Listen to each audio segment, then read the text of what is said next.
icon of independence for many nations.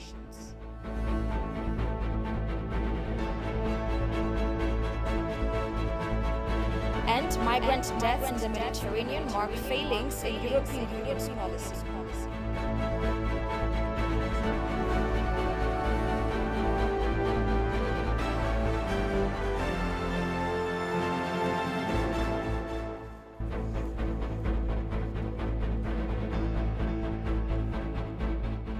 Hello and thank you all for joining us. You're watching Addis News Hour with the news. I'm Tabitha John.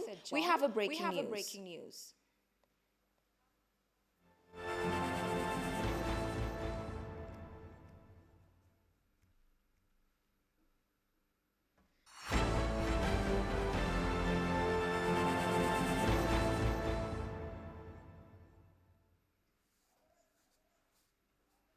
The Joint Security Task Force said in a statement that some extremist members of the diaspora have been working to disrupt the sixth national elections by providing financial and logistical support to the extremists. According to the statement, action is being taken against disorganized groups, leaders, illegal weapons prepared for the mission, various materials, financial support and transfer of money, and various information and evidence related to their mission. The Joint Task Force said in a statement that the groups, both inside and outside the country, have been secretly liaising with members of the political and security structures and government to carry out their plans to disrupt the national elections by plotting to assassinate key leaders.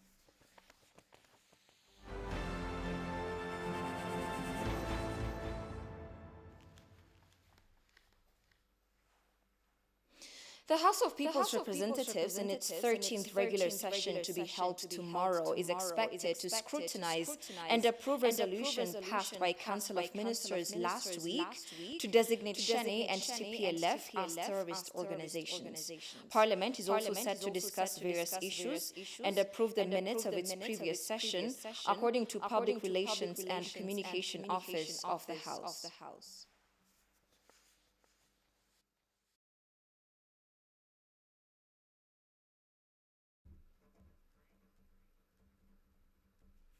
President Sahle-Work Zewde is in Niger for GERD talks and current issues talk with Niger's president. On her arrival in Niamey, she was welcomed by Nigerian Prime Minister Mamadou Mamadou. The purpose of the president's visit to Niger is to hold talks with the president of Niger, Mohamed Bazoum, on the Grand Ethiopian Renaissance Dam and the current situation in the Tigray region. In addition to the president, the Minister of Water, Irrigation and Energy, Seleshi Bekele, is expected to provide information on Ethiopia's position on the Grand Ethiopian Renaissance Dam and the current status of the dam. It is known that the Security Council has been raising concerns about the GERD on the ongoing law enforcement operation in the Tigray region.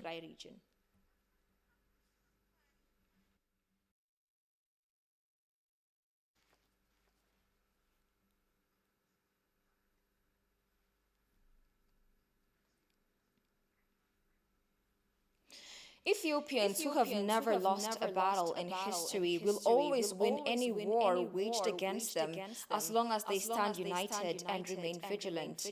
This was disclosed on the 80th anniversary of Patriots' Victory Day, which was vibrantly marked here in the capital today at Arat Kilo. Shifara Olago presents the story as follows.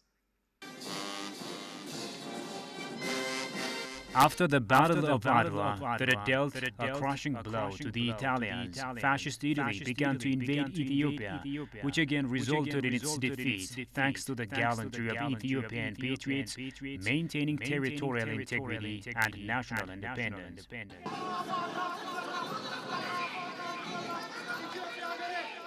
The 80th anniversary of Patriots' Victory Day was vibrantly marked in Addis Ababa, commemorating these victories. Addis Ababa Deputy Mayor Adanech Abebi has laid a wreath of flowers to commemorate the fallen patriots for the only independent nation in Africa. The president of the ancient Ethiopian Patriots Association, Daniel Joti Mesfin, on the occasion called on the young generation of Ethiopia to keep the sovereignty of Ethiopia as handed down by the patriots.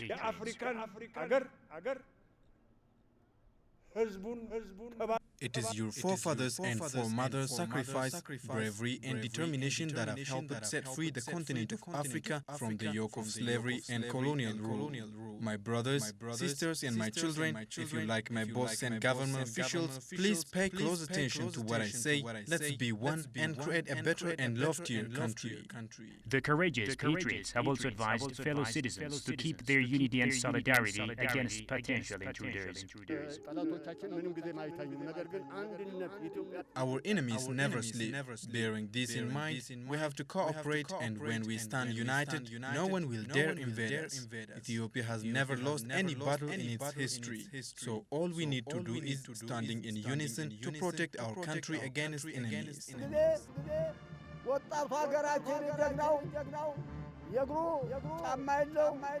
I remember the indomitable young Ethiopians who never cared about wearing shoes or caps for that matter, bravely chasing the surrounding enemies with their swords. Our enemies are currently scattering seeds of racism among us and trying to wound Ethiopia. Ethiopia will not tolerate such provocation. The deputy mayor of Addis Ababa has advised the current generation to preserve the courage of the victory of the patriots and stand united to defend national interests.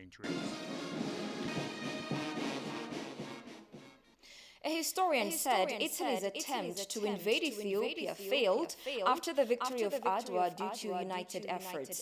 Now Ethiopians must strengthen their unity to end the false propaganda being spread by foreign powers. Although the Italian army committed atrocities at the time, Ethiopians were able to uphold their sovereignty and dignity with concerted efforts. After the invading Italian army defeat by patriots in the Battle of Adwa, 40 years later the First Army came to invade Ethiopia, but the invader rooted out by indomitable forefathers. Ethiopians from all walks of life were fighting the well-armed Italian troops in sword and backward weapons. Even though the Italian army used chemical bombs, Ethiopian patriots did not see the attack crossing their hands, rather they fought bravely without fear. Ethiopians paid huge sacrifice in Maicho in northern Ethiopia. Although the Italian army committed atrocities at the time, Ethiopians were able to uphold their sovereignty and dignity with concerted efforts, the historian explained.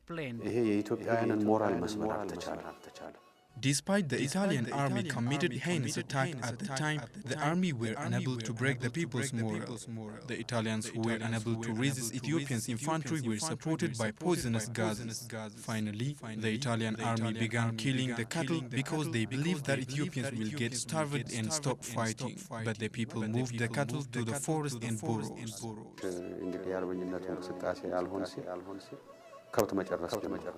Now Ethiopia is facing false propagandas from foreign and domestic forces, and the scholar said Ethiopians should take lessons from their forefathers and unite to foil the conspiracy. Currently, various diplomatic pressures are coming from foreign and local forces. Developing natural resources like the GERD is related with sovereign rights. Some superpower countries are trying to twist our hands and manipulate Ethiopia on behalf of mediator. We should not accept this. All Ethiopians should unite and refuse such intimidations through taking lessons from our fathers, and we have to struggle them diplomatically. The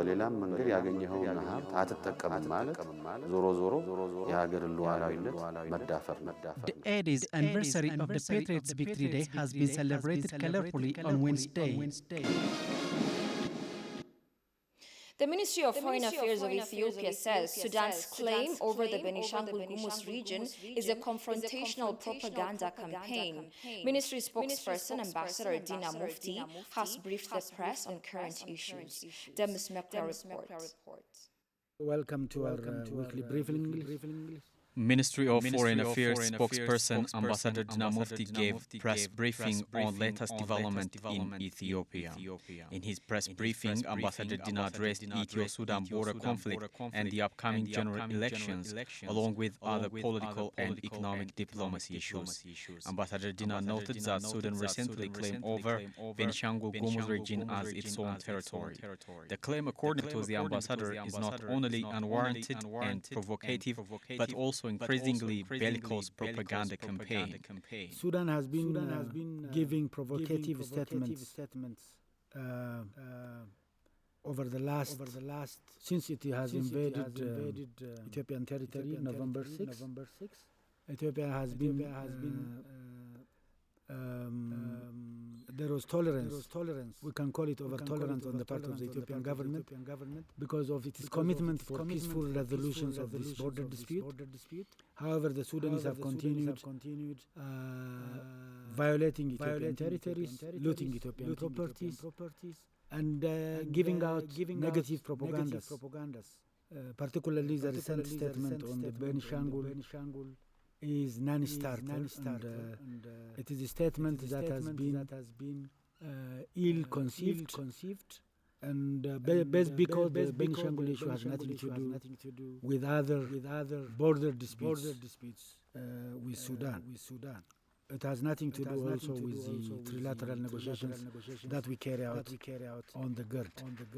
So the Ethiopian government vehemently has condemned it. The spokesperson also said European Union cancels its election observation mission to Ethiopia.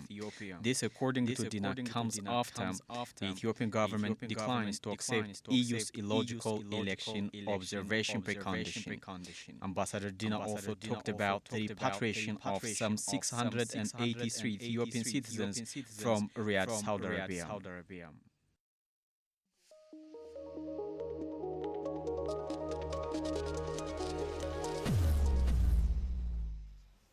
Ethiopia has denounced the unwarranted, provocative, and increasingly confrontational propaganda campaign by Sudan. The Ministry of Foreign Affairs has responded to the statement issued on the GERD and the Ethio-Sudan border dispute by the Ministry of Foreign Affairs of Sudan. The statement is presented as follows.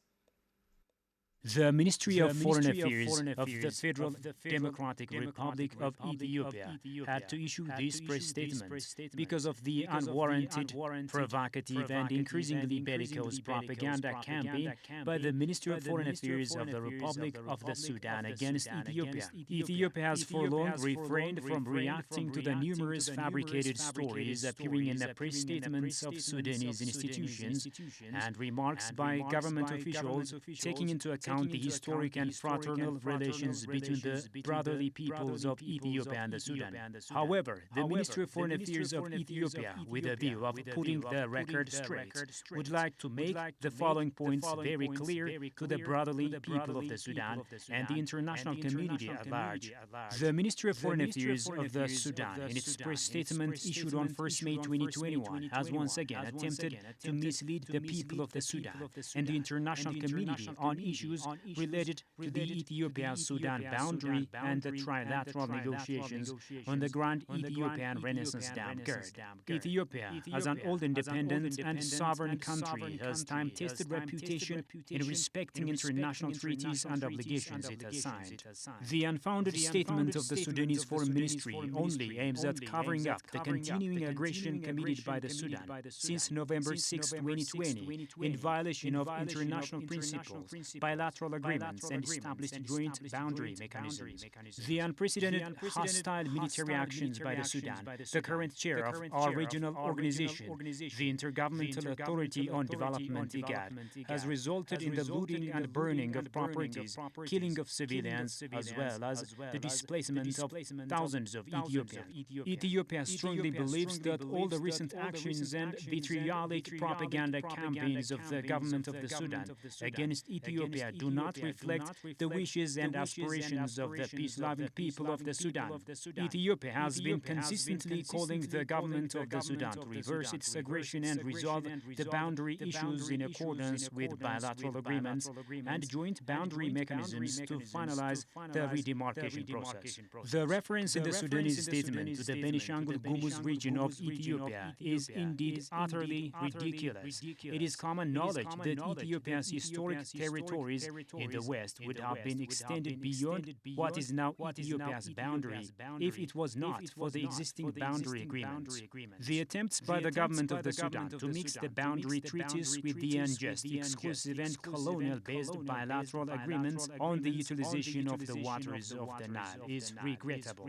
As far as Ethiopia is concerned, it has repeatedly expressed its position regarding those colonial-biased agreements, whose sole aim was and still is to deny the rights of upper riparian states, including Ethiopia, to use the waters of the Nile.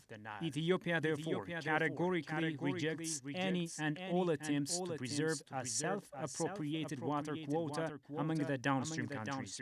The insistence of downstream countries to monopolize the waters of the Nile and politicization of technical issues are the main challenges that the trilateral negotiations have faced. Ethiopia calls for the peaceful resolution of the boundary issues with the Sudan based on the existing joint boundary mechanisms and finalizing the trilateral negotiations on the GERD in accordance with the Declaration of Principles DOP of 2015. In fact, it is not clear to whose interest that the current authorities in the Sudan have suddenly changed their position, although they have repeatedly pointed out that the GERD has enormous benefits to the Sudan.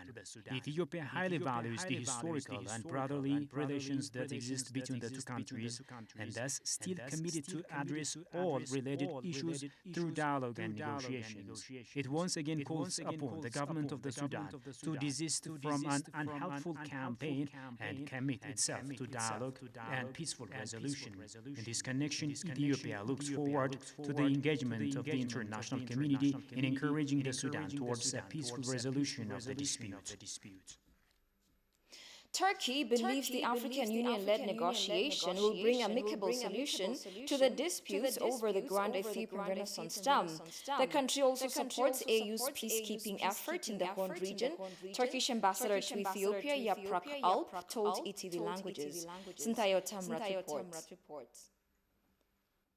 Speaking to ETV Languages on one of the hardest issues in the East Africa region, which is the Grand Ethiopian Renaissance Dam dispute among Ethiopia, Sudan and Egypt, Turkish ambassador to Ethiopia Yaprak Alp said that the river should be used for the benefit of all parties, and the African Union-led tripartite negotiation will bring amicable solution to the 10-year-long negotiation over the GERD among the three parties, she said.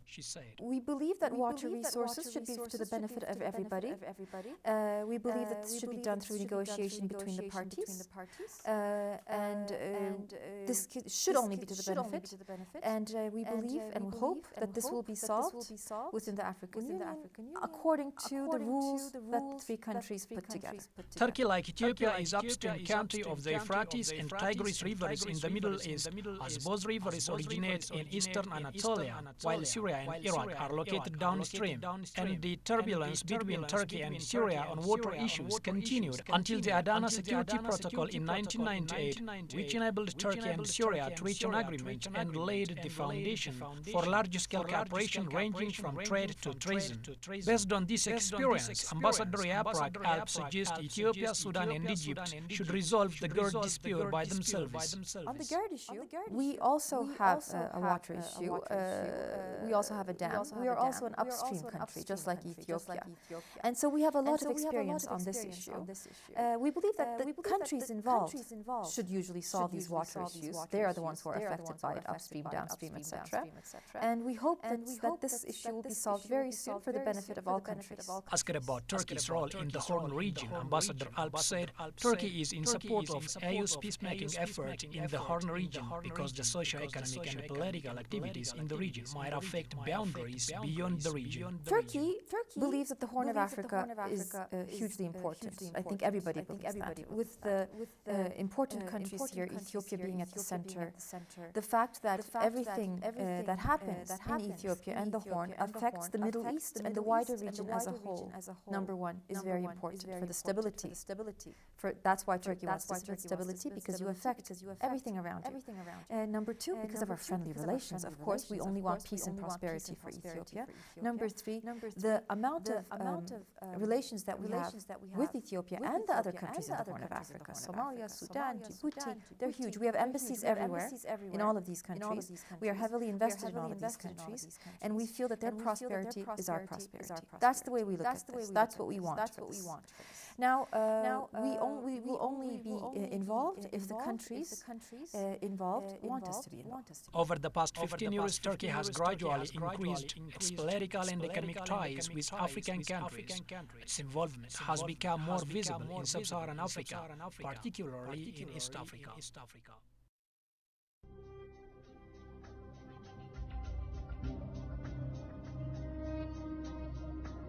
Ethiopia is the source of the Blue Nile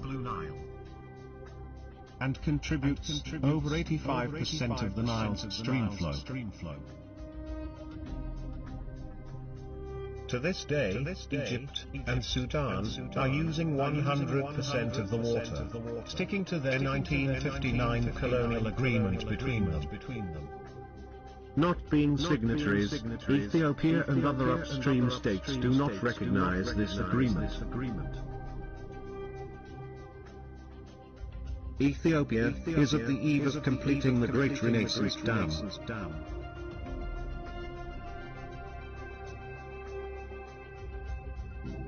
Costing over $5 billion that is being paid by ordinary Ethiopians. This dam will generate 5.1 gigawatt of power, and it is a non-consumptive, eco-friendly, existential necessity to millions. The three countries have been in dispute over the construction, filling and operation of this dam. Even thought this dam provides major benefits to Sudan and Egypt in terms of reducing evaporation loss, silt, sedimentation and unexpected flood.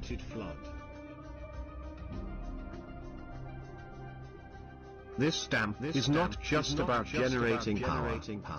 It is a matter of survival for millions of Ethiopians who deserve a dignified life as their Egyptian counterparts.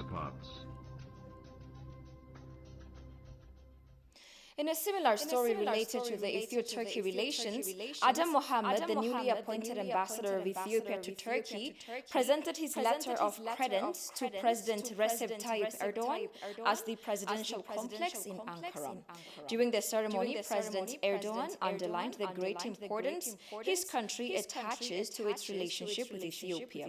He emphasized that the two countries should make use of the wide range of economic, cultural, and diplomatic opportunities that exist them to bring their cooperation to the highest level.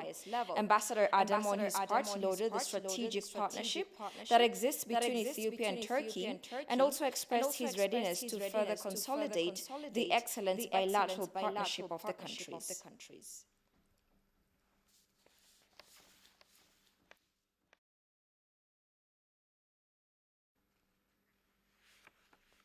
Deputy President of Somali region Mustafa Umar, along with other high-level regional officials, have inaugurated an oxygen plant that has a capacity of producing 200 cylinders of oxygen per day.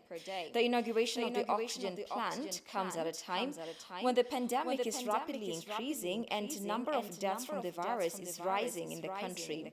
Addressing the inauguration ceremony, the Deputy President of the region, Mustafa Umar, said the plant will have a crucial role in addressing pandemic-induced oxygen shortage in the region and the country at large. Medical institutions in the region were getting oxygen from Addis Ababa, 622 kilometers from the regional capital Jigjiga. It was indicated on the inaugural ceremony. There is a plan to reach a wider area beyond the region through increased production, the Deputy President said on the occasion. Regional Deputy Administrator Ibrahim Usman and the Health Bureau head Yusuf Mohammed have attended the inaugural ceremony.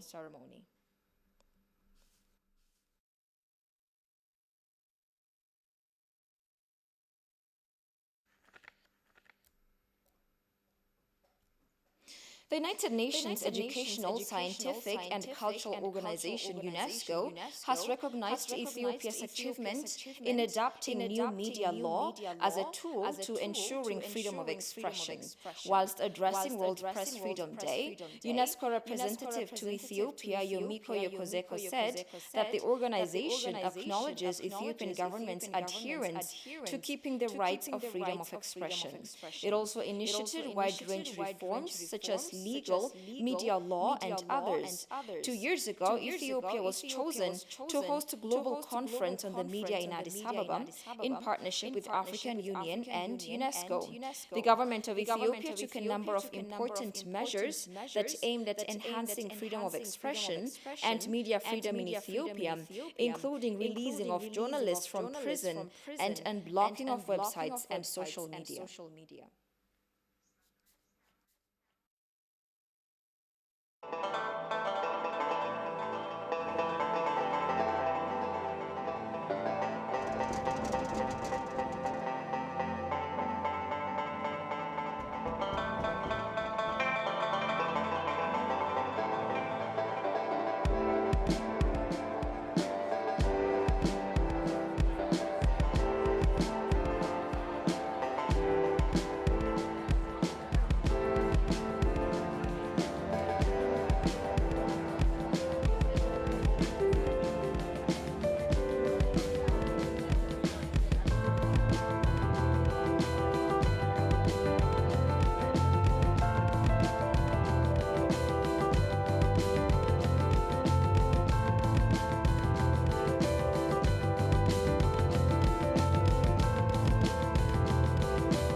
Here I am in the Kalahari Desert in South Africa. I'm actually in the Kalahari Frontier Park, which is in a remote part of Northern Cape. It's about as far into South Africa as you get. We're bordered on one side by Botswana and on the other side by Namibia. This is the most beautiful region. It is everything you expect a desert to be, but with African animals. And we've seen a hell of a lot. We've seen lions, we've seen giraffe, we've seen an abundance of springbok and oryx. Today I've been and I have visited a bushman's village. The bushmen were there in their native dress, explaining their way of life with us. And I can tell you it's quite a frugal way of life.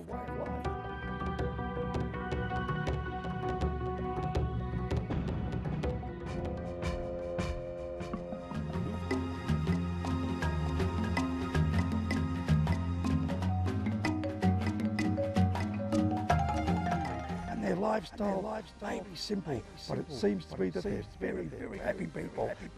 Then now we are back in our place where we was bushman.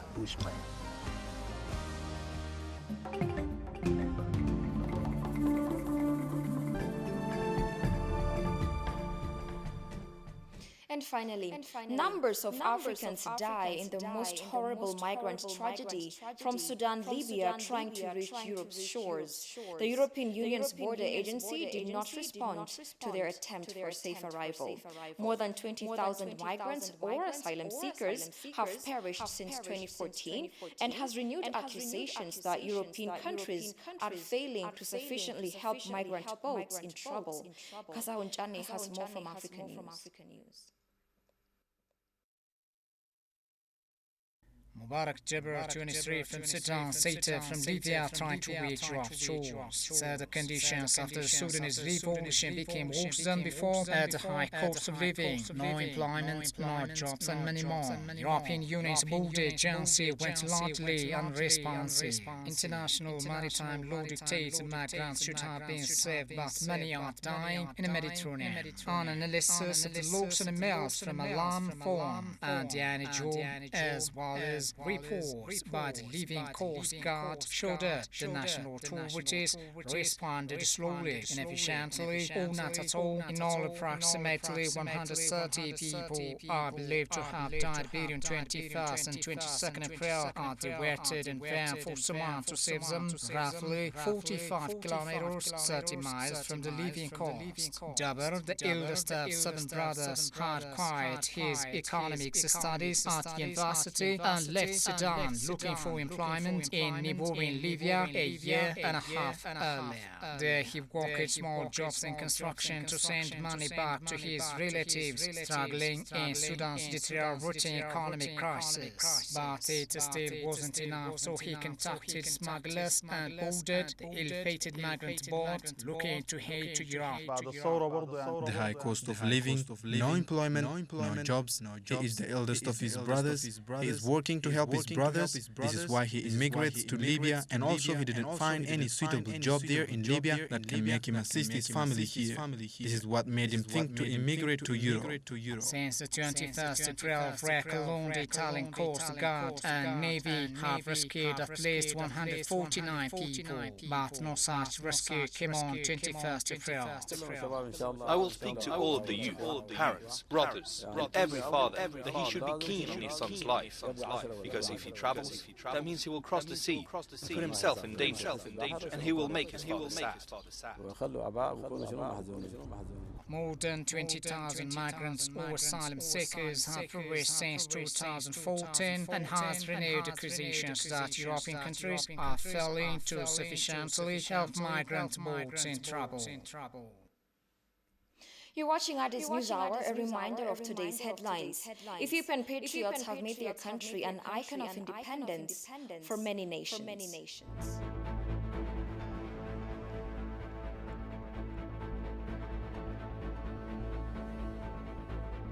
And migrant deaths in Mediterranean mark failings in European Union's policy.